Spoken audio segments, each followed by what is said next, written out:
Hi friends, ഞാനിപ്പോൾ വീഡിയോയിൽ വന്നത് എനിക്ക് പൃഥ്വിരാജ്, നിങ്ങളൊക്കെ പൃഥ്വിരാജ് എന്നാണല്ലോ വിളിക്കുക, ഞാൻ വിളിക്കൽ കിഴങ്ങൻ രാജപ്പൻ എന്നാണ്. കിഴങ്ങൻ രാജപ്പനോട് കുറച്ച് കാര്യങ്ങൾ പറയാനുണ്ട്.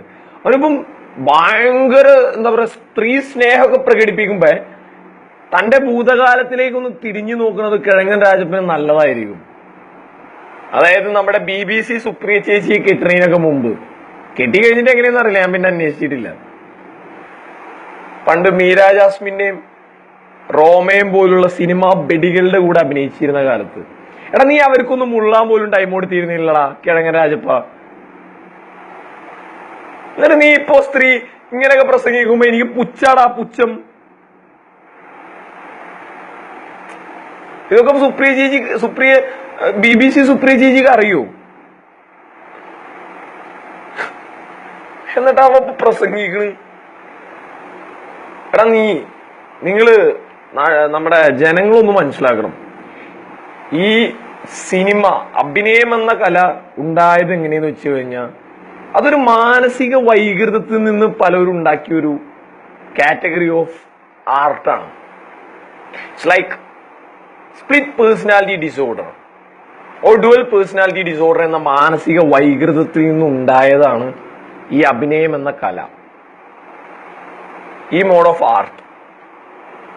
അതുകൊണ്ട് ഞാൻ ഓൺ സ്ക്രീനിൽ ഈ കലാകാരന്മാരുടെ ഈ മാനസിക വൈകൃതം എൻജോയ് ചെയ്യാറുണ്ട്. പക്ഷെ നേരിട്ട് കാണുമ്പോൾ എനിക്ക് പുച്ഛമാണ്, എനിക്ക് കാർക്കിച്ച് തുപ്പാനേ തോന്നാറുള്ളൂ. നിങ്ങൾ ഒന്ന് ചിന്തിക്കണം. ഇനിയിപ്പോ ഒന്നും അവിടെ ഇവിടെ തൊടാതെ പറഞ്ഞു കഴിഞ്ഞാൽ അപ്പൊ വരും തെളിവ് എന്ന് ചോദിച്ചിട്ട്. ഓട്ടോ ഡ്രൈവറുടെ ഒപ്പം കളിച്ചു നടന്നിരുന്ന ബെഡി മൈഥിലി എങ്ങനെ സിനിമാ നടിയായി? 1. 2, ശബരിനാഥിനെ എല്ലാവർക്കും അറിയാലോ, ടോട്ടൽ ഫോർ യുലെ മുത്താണ്. അല്ല, എനിക്കിപ്പോ മുത്തൊന്നുമല്ല, നമ്മളെ ഒരു ചെറിയൊരു ബന്ധമൊക്കെ ഞങ്ങൾ തമ്മിൽ ഉണ്ടായിരുന്നു. ഈ ടോട്ടൽ ഫോർ യുലെ ശബരിനാഥ് കളത്തിലിറക്കിയ 5 സ്റ്റാർ ബെഡി റോമ.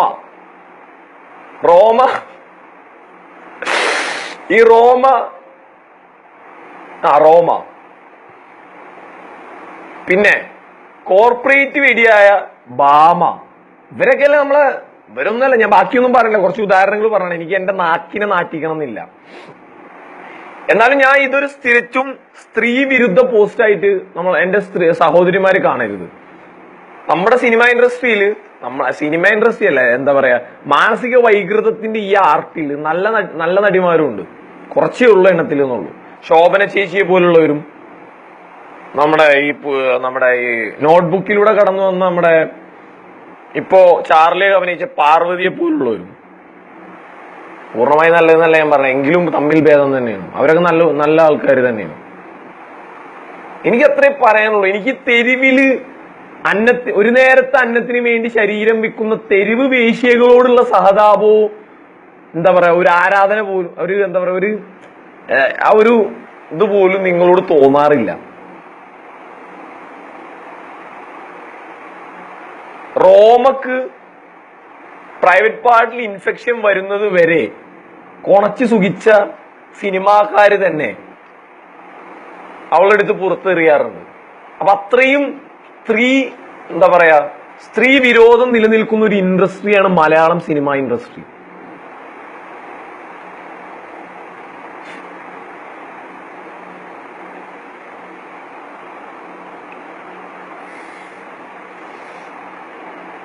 ഹണി ട്രാപ്പിലൂടെ പോൾ മുത്തൂറ്റിനെ വലയിലാക്കിയ ബാമയും റോമയും അതിനു മുമ്പത്തെ 1 മാസം പോൾ മുത്തൂറ്റിനെ കിടന്നു കൊടുക്കിയിരുന്നു.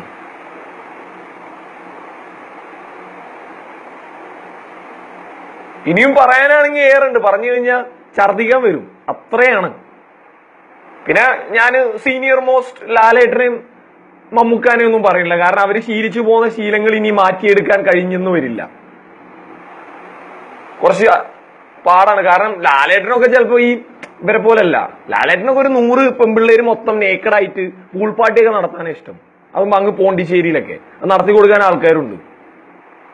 അവർക്കൊന്നും ഇനി അത് നിർത്തിക്കൊള്ളുന്നില്ല.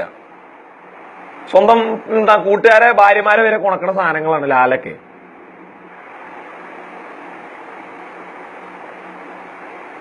പിന്നെ നമ്മളെ ജനപ്രിയ നായകൻ ദിലീപ് ഒന്ന് മനസ്സിലാക്കണം. ഈ ജനപ്രിയനല്ല, ഇങ്ങോട്ട് വാന്റെ ജനപ്രീതിയൊക്കെ ഞാൻ കാണിച്ചു തരാം. ഇങ്ങോട്ട് വാന്റെ അടുത്തേക്ക്. നീ ഇപ്പൊ കെട്ടിയ വെടിച്ചിണ്ടല്ലോ കാവ്യ, അവളോട് ഇനി അഡ്വർടൈസ്മെന്റിലൊന്നും അഭിനയിക്കേണ്ടെന്ന് പറയും. പണ്ട് ഞങ്ങൾ 2-3 അഡ്വർടൈസ് എടുക്കുമ്പോൾ അവൾ ഇങ്ങനെ പറഞ്ഞിരുന്നത്. എങ്ങനെ? അവൾക്ക് 2 റേറ്റ് ആണ് അത്രേ. അഡ്വർടൈസ്മെന്റിൽ അഭിനയിച്ചാൽ മാത്രം മതിയെങ്കിൽ ഒരു റേറ്റും, പിന്നെ വേറെ എന്തെങ്കിലുമൊക്കെ വേണമെന്നുണ്ടെങ്കിൽ എക്സ്ട്രാ അതിന് വേറൊരു റേറ്റും. എല്ലാത്തിനും തയ്യാറാണ് പെണ്ണ്. ശേവങ്ങള്. പിന്നെ എനിക്ക് വേറൊരു കാര്യം പറയാനുള്ളത്, എടാ റഹ്മാനെ, നടൻ റഹ്മാനെ, നീ നല്ല പിള്ള ചമയണ്ട. നിന്റെ ഓറഞ്ച് മീഡിയ എന്ന രതിവൈകൃതം കൊണ്ട് മാത്രം പ്രശസ്തി നേടുന്ന നിന്റെ പ്രൊഡക്ഷൻ ഹൗസ്, അതിനെക്കുറിച്ച് പറയാൻ എനിക്ക് അറപ്പാണ്.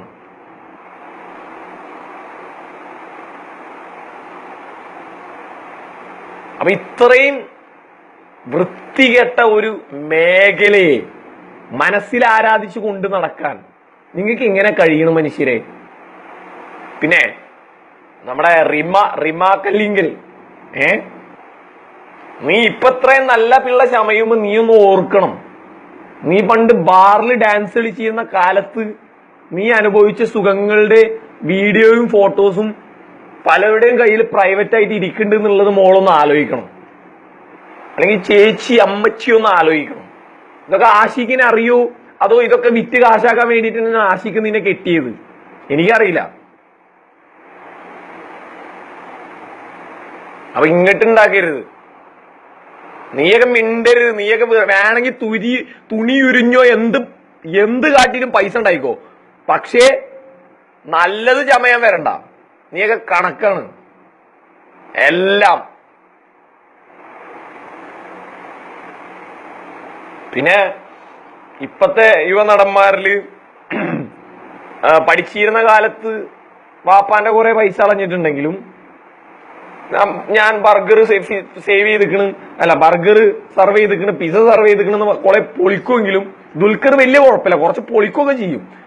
കാരണം എന്നാലും കുഴപ്പമില്ല, ആള് വലിയ അങ്ങനത്തെ രതി വൈകൃതങ്ങളൊന്നും ഇല്ലാത്തൊരു മനുഷ്യനാണ്. എന്നാലും നമ്മളാ ദുൽഖറിന്റെ ആളല്ല, നമ്മൾ ഫഹദിന്റെ ആളാണ്. ആരാധനൊന്നുമില്ല, ചെറിയൊരു ഇഷ്ടം. കാരണം പരാജയത്തിൽ നിന്ന് കയറി വന്നൊരു മനുഷ്യനാണ് ഫഹദ്. അതുകൊണ്ടുള്ളൊരു താല്പര്യം, അത്രയേ ഉള്ളൂ. അപ്പൊ ഇനി മിണ്ടരുത്. ഇനി നിങ്ങൾ മിണ്ടിയ ഇനിയും ഞാൻ പലതും പറയും. ഇനി പറയാനാണെങ്കിൽ ഇതൊന്നും തീരൂല. അത്രയും വൃത്തികെട്ട ഒരു മേഖലയാണത്.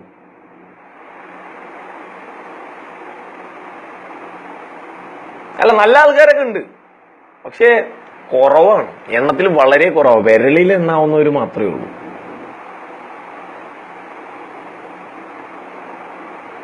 പിന്നെ ഞാൻ ഇപ്പൊ കല്യാണം കഴിഞ്ഞവരൊന്നും വല്ലാതെ ഉപദ്രവിക്കണില്ല. അല്ലെങ്കിൽ ആ ആനഗസിനെ കുറിച്ചൊക്കെ എനിക്ക് പലതും പറയേണ്ടി വരും. അതൊക്കെ പിന്നെ ജോക്ക് വളരെ ബുദ്ധിമുട്ടാവും അത്. എന്തായാലും കെട്ടിക്കഴിഞ്ഞല്ലേ. ആനൊക്കെ കുറിച്ച് നമ്മൾ ബാംഗ്ലൂരൊക്കെ പഠിച്ചിരുന്ന കാലത്തുള്ള കാര്യങ്ങൾ എനിക്ക് പറഞ്ഞു കഴിഞ്ഞാ അപ്പൊ ഇനി കൊണക്കാന്ന് കരുതി ഞാൻ പറഞ്ഞേക്കാം. വെടിയന്മാരില്ലേ, അടങ്ങി ഒതുങ്ങി വേണേ സിനിമ അഭിനയിച്ചിരുന്നോ? കാണണോ കാണണ്ടേന്ന് ഇനി ഞങ്ങൾ തീരുമാനിക്കും. 5 സ്റ്റാർ വെടികളെ ഉണ്ടാക്കിയെടുക്കാനല്ലാതെ സിനിമ ഇൻഡസ്ട്രിക്ക് എന്താ കഴിഞ്ഞിട്ടുള്ളത്?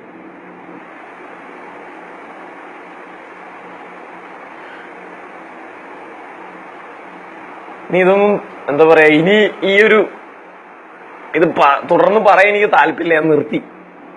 ഇത്രയെങ്കിലും പറയണം എന്നുണ്ടായിരുന്നു. രാജപ്പൻ കിഴങ്ങൻ രാജപ്പൻ വലിയ കാര്യം പറഞ്ഞപ്പോ അവനൊന്നും മുള്ളാൻ പോലും ഇവർക്കൊന്നും സമയം കൊടുത്തിരുന്നില്ല. അത്രക്ക് രതി വൈകൃതിയായിരുന്നു അവന്റെ കയ്യിലുള്ളത്. ഇപ്പൊ BBC എന്നൊരു അമ്മച്ചിനെ കെട്ടിയപ്പോ അവൻ ഇത്രയും നന്നായ, അത് അമ്മച്ചി അത്രയും വലിയ സംഭവമാണ്. ഇവർക്കൊന്നും ഇല്ലാത്ത എന്തെങ്കിലും ഉണ്ട് അവൾക്ക്?